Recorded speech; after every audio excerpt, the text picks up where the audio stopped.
What's going on YouTube? Super Insane 18 here, and today I am bringing you a Scrap Dino deck profile. Now, I know I'm a little bit late on this trend here, but this is a deck that I had very little interest in until recently, and now that I've gained interest in it, I actually think that it is a really good meta contender. So let me go ahead and show you guys what the profile is, and then stay tuned for our next video on Friday, which is going to be a full dedicated combo tutorial for this deck. I usually like to show one combo at the end, but there are so many different combos for Scrap Dino that I want to dedicate an entire video to it, so without further ado, let's show you guys the profile. So, starting things off, we are playing 2 copies of the Animadorn Archosaur. You don't really want more than 2. The reason you want to play 2 is because opening it kind of sucks, so you want to make sure that you always have at least 1 in your deck, but if you play 3, then you're obviously increasing your chances of opening it even more, so I think 2 is definitely the sweet spot for it. Then on to the babies, we are playing 1 copy of Petite Pteranodon and 3 copies of the Baby Ceratosaurus. Now, this getting printed as a super in the OTS is admittedly what gave me a little bit of interest in this deck, but I promise you that the combos are actually really insane. We have 3 copies of Soul Eating Oviraptor because it's just a really good card, the best starter for the deck, and honestly, just Dinos wouldn't really be a deck without it.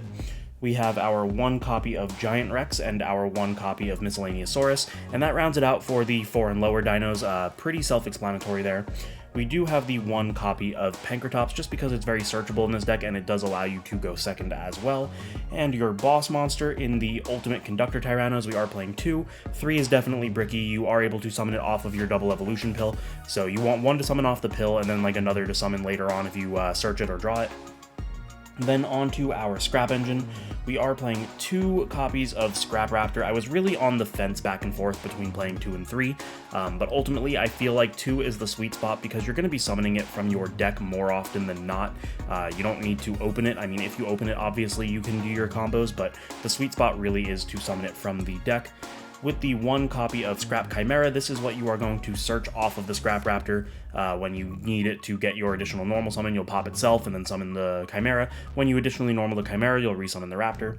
And then we play the 1 copy of Scrap Golem. This is to summon off of the effect of your Scrap Wyvern, just a free monster reborn. It allows you to extend with link plays and whatnot.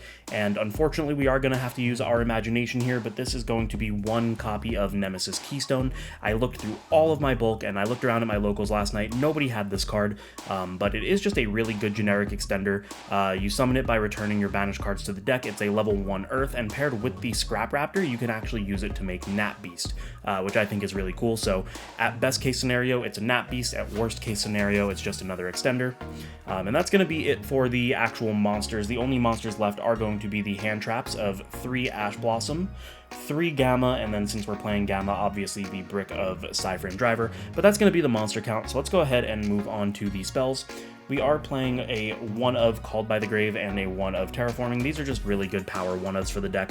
You want to make sure that you don't get stopped and you want to be able to see your Lost World.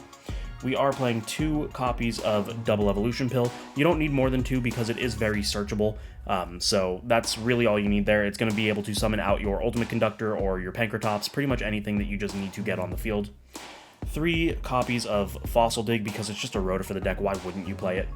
And then 3 copies of Lost World. This card is actually insane, and I didn't realize how crazy it was until I started playtesting with the deck, but being able to activate it and then like chain block your Oviraptor, because you normal Oviraptor Chainlink 1, Lost World Chainlink 2, but not just that, being able to give them the token so they can no longer target your dinos, using the Oviraptor to pop the token and save it by popping a Baby Ceratosaurus from deck instead. This card is just absolutely insane, and if it was in anything other than dinos, like if this was for a more impactful archetype, this would be banned 100%. I think this card's absolutely insane.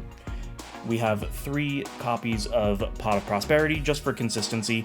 The extra deck isn't as important in this deck as it is in a lot of others, so you can pretty much just throw away 6 cards for free, as long as you keep a couple of the important cards that you need, so just consistency's sake. And rounding it out, we have 3 copies of Infinite Impermanence, and that's going to be it for the main deck at 42 cards. Let's go ahead and show you guys what we're working with for the extra deck. So kicking things off with our extra deck, we are playing 1 copy of Naturia Beast.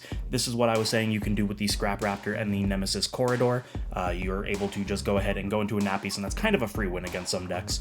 We have the Boreload Savage, which is part of the main combo just to put a Omni Negate on your field, and the Cyframe Lord Omega as just another level 8 synchro, as well as you're able to make it with your Gamma. Let's say they like Ash you and you Gamma during your own turn. You can rip another card out of their hand, and who doesn't want to do that?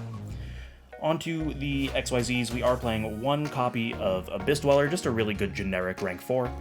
2 copies of Dolka, just for the monster negates, and 1 Logia as kind of the other Omni Negate. This is like a Solemn Judgment on legs. We are playing 1 copy of the Gallant Granite. This is mostly to search the Nemesis Keystone. We are playing a Tornado Dragon. This is kind of a flex bot. It can really be anything. Because you're playing the Nat Beast, it's not necessarily as impactful, but I mean for trap decks, it's still another pop. So you can really make this whatever you want, but I thought Tornado Dragon was the correct call. And then 1 copy of Zeus. This is just to pair with any of your XYZs if you attack, just if you need a way to clear a board. Onto our links, we are playing a copy of Pentastag. This is insane when you have your Ultimate Conductor on board, because instead of just dealing 1,000 for each, you can actually pierce everything. We then have the Cyframe Lord Lambda. This is to be able to still use our Gamma if we already have an established board. The Scrap Wyvern for the combo, and ending things off, we have the access code for OTK purposes, and the Appaloosa, which is part of the main combo for the first turn. And there you guys have it. That is going to be my Scrap Dino deck profile. Hopefully you guys enjoyed. Like I said, make sure to check in on Friday. We are going to have a dedicated combo tutorial. If you guys enjoyed, you know the deal. Subscribe, hit the notification bell, like, share with your friends. Maybe consider supporting me on Patreon, because for just $1, you can support the channel in a way that I would never be able to tell you how much I fully appreciate. Thank you guys so much for watching, and I will see you in the next one.